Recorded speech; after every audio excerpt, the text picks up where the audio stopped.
Hey there, welcome to the Phillies Talk Podcast presented by Team Toyota. He's Jim Salisbury and I'm Corey Seidman. And Jim, the podcast earlier in the week with you and Larry Bowa, that was a great listen for someone who wasn't a part of it. I really had fun listening to Bowa's comments on the 2021 group and just some of his thoughts and expectations and some of the old school ideas he had. But he also talked about, Bryce Harper and his big hopes for Harper in 2021. What did you think of that loose prediction of like 40 plus home runs? Well, it was a fun podcast, and I got to say, it's always fun talking baseball with Larry Bowa. It's entertaining, and it's enlightening, and it's educational, and you feel like you're talking because you are talking to someone who just absolutely loves the game, who eats, sleeps, and drinks the game and has so much passion for it and gets so excited when he sees something great in the game.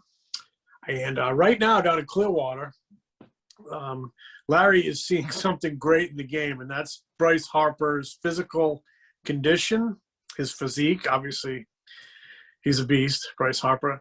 But, yeah, something that stuck out in that podcast was Larry talking about Bryce Harper's blazing bat speed, the sound of the ball coming off the bat during BP and how it's just different.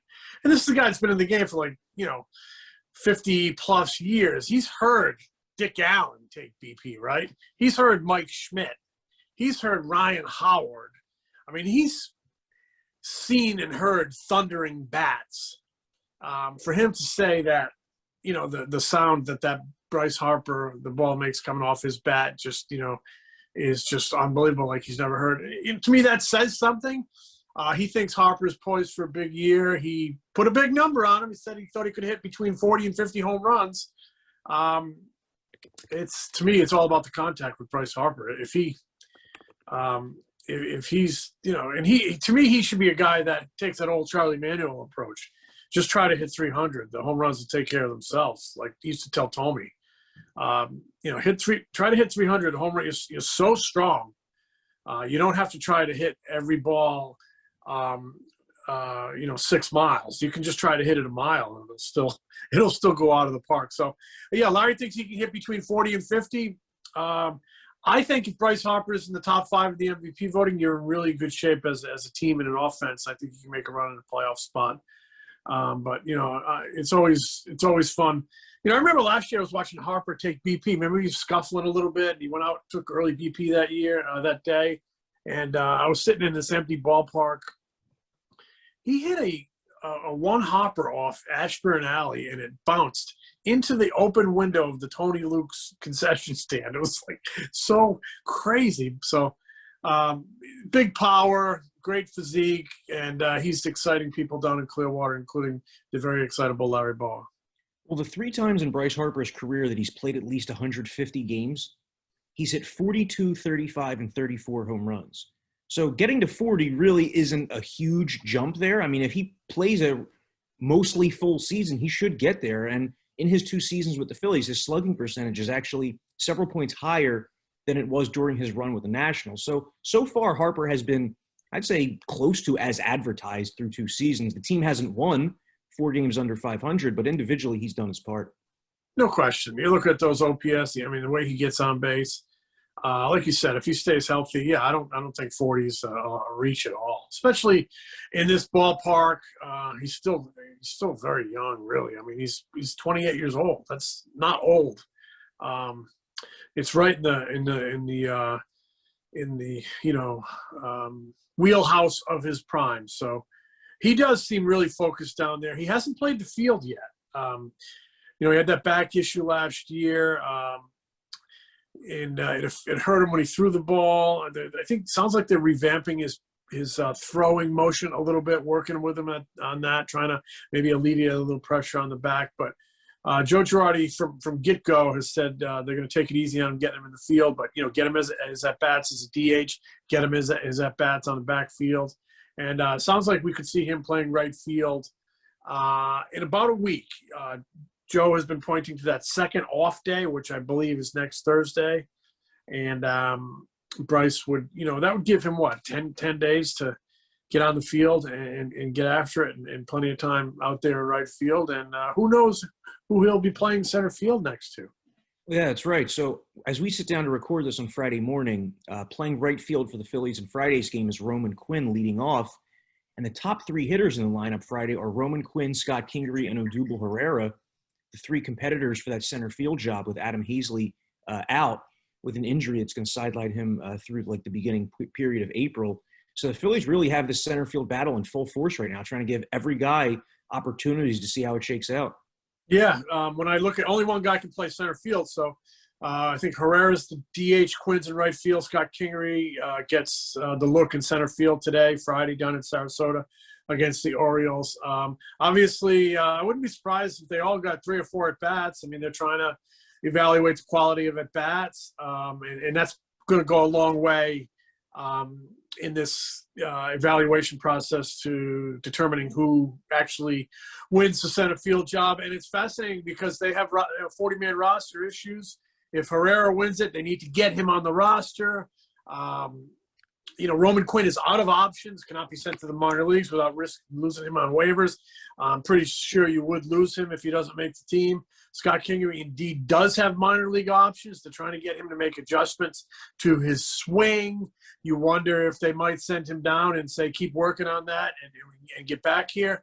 So, but, Kingery can also go out and over these final 17 games and go crazy offensively and play good defense and win the job. So I see it as, probably Herrera's got a bit of an upper hand right now. He's been off to a good start, but all three guys are still in it.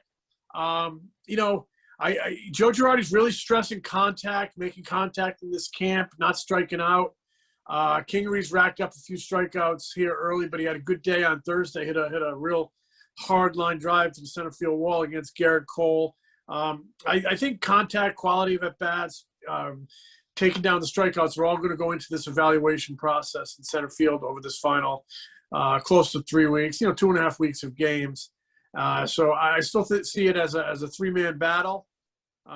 Herrera, Kingery, and Quinn. Travis Jankowski's in the lineup. I see him more as an insurance policy. Mickey Modiak's getting a lot of praise out of camp. I still think he needs to go to AAA and get himself 500 plate appearances, and I think that'll be more beneficial to his development as they try to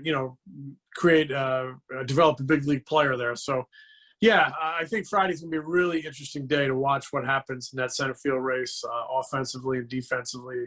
I don't think they're going to make any decisions today, but, a game like this, somebody can really step forward. Well, Quinn and Kingery, as you wrote about Friday at NBCSportsPhiladelphia.com, they've combined so far for 12 strikeouts and 28 at-bats. And, those are two guys who need to be putting the ball in play to utilize their best skill sets, which are, speed and, to an extent, contact. Like Scott Kingery, when he was coming up through the minors, was a line drive guy. Then he got up here and, tried to sell out for more power. Hasn't really worked, and he's still trying to find his footing offensively.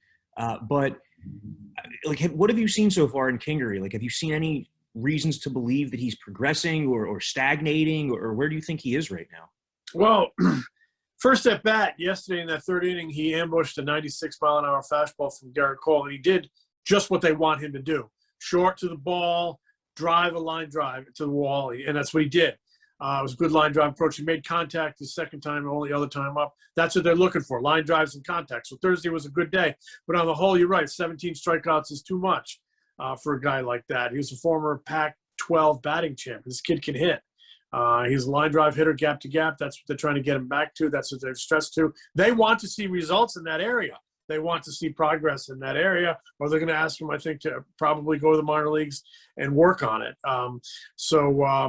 Hopefully for Scott's sake, Thursday was a real step in the right direction, and he can build on that Friday in Sarasota. But they definitely want to see adjustments. And, the 7 strikeouts early tell me that the adjustments haven't come as quick as maybe everybody wants. But I'm sure he's working at it. I'm sure he's working at it. The kid wants to be a good player. He's got talent. I mean, we've seen it before. We saw it in the minor leagues. We've seen it in previous spring trainings when he just lit it up gap to gap. And, it's up to him to kind of get that back, and I think he can. Jim, do you think that there is a possibility that if things don't go well for Scott Kingery throughout the rest of spring training, that he could open the season in the minors, trying to kind of work his way back? I think that's possible, just simply because they have roster issues, and he has minor league options. I mean, you could conceivably in 2.5 weeks be looking at having to get Herrera on the roster, Brandon Kinsler on the roster, maybe Hector Rondon, the left-hander Tony Watson, left-handed hitter Matt Joyce. So you could have a bunch of 40-man roster issues. If they deem that Kingery needs more time to work on his swing, the minor leagues becomes a possibility because he has 3 options remaining. Sending him out, though, I think weakens you in some areas. On the bench, he's got tremendous versatility. I'm not ruling him out winning the center field job either. Also, if you send him out, not only do you lose positional versatility on your bench, you lose a right-handed bat. Which, with Joyce and Miller, they're pretty well stocked on left-handed bats. I don't know what they would do for a right-handed bat, so I think they would love to see Scott Kingery shine here over the last few weeks and make this ball club. But, maybe some time in the minor leagues affords him a less pressurized situation to make those swing adjustments that's going to make them the productive big leaguer they think he can be.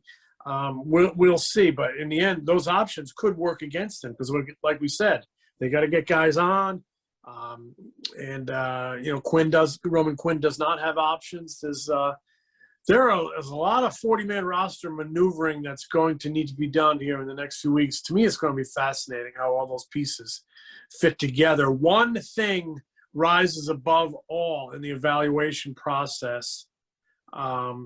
And that's performance. Players can make it really tough on the front office. Front office wants to win ball games. They want the most productive players on that 26-man roster. So if you want to be on that 26-man roster, go out and be one of the most productive players. I mean, I think Matt Joyce has had a really good camp so far. He's trying to make the team. He's literally trying to make the team. He does not have a roster spot.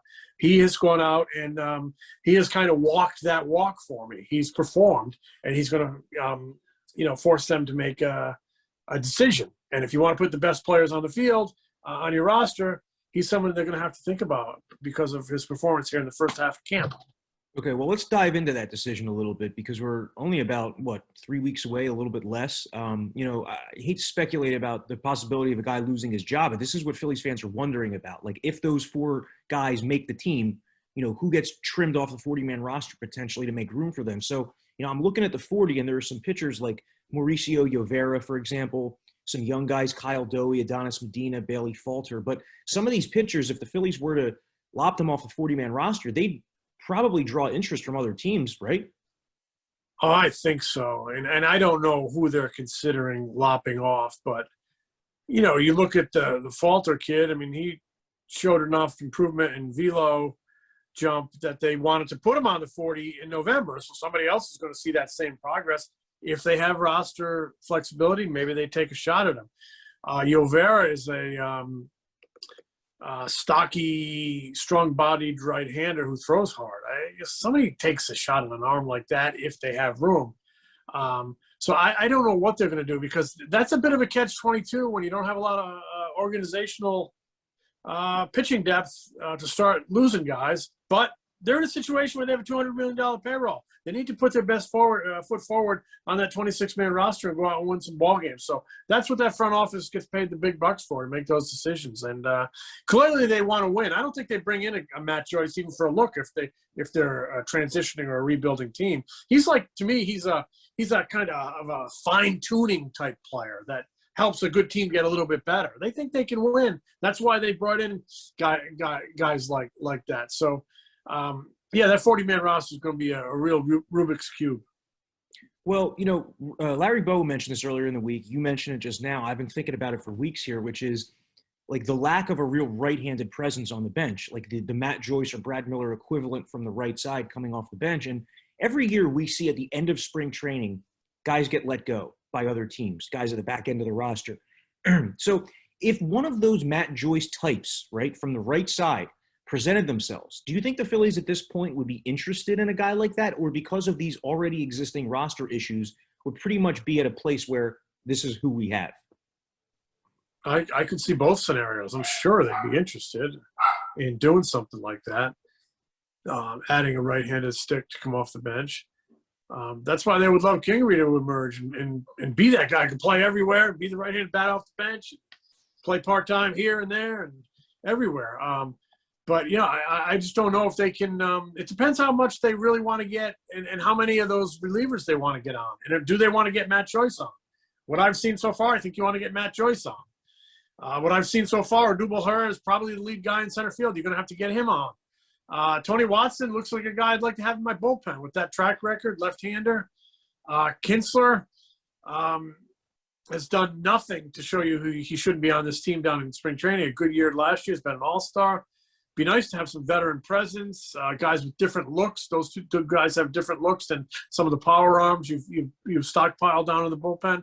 I could see both those guys getting on. I don't know if Rondon makes it or not, but certainly somebody you have to consider. So I just don't know that. I bet the desire to have a right-handed professional hitter on your bench is there. I just don't know if the roster flexibility is there. Let's talk about Vince Velasquez and Spencer Howard. Vince Velasquez did not have a very good outing the other day. He started kind of flip-flop from the week before when he came in relief. And after his outing, Vince Velasquez talked about a lot of things. And he talked about like the potential of moving on to another organization and what that new organization could get in him if he ends up leaving the Phillies. He kind of sounds like a guy who, recognizes that the end is near, huh? Well, he recognizes he's at a crossroads. And I do think he could help them in the bullpen. But, again, we talk about 40-man roster flexibility. That could be an opening if they trade him, I could see a team like Tampa Bay taking a shot on him and thinking Absolutely. they can fix that arm and get some productivity out of him.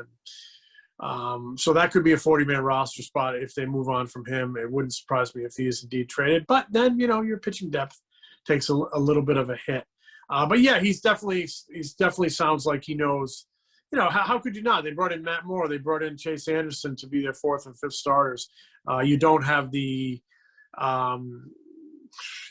future that Spencer Howard has in the organization. They're trying to build something out of Spencer Howard. They tried to build something out of Vince Velasquez and hit a lot of roadblocks. And so, yeah, the end seems near.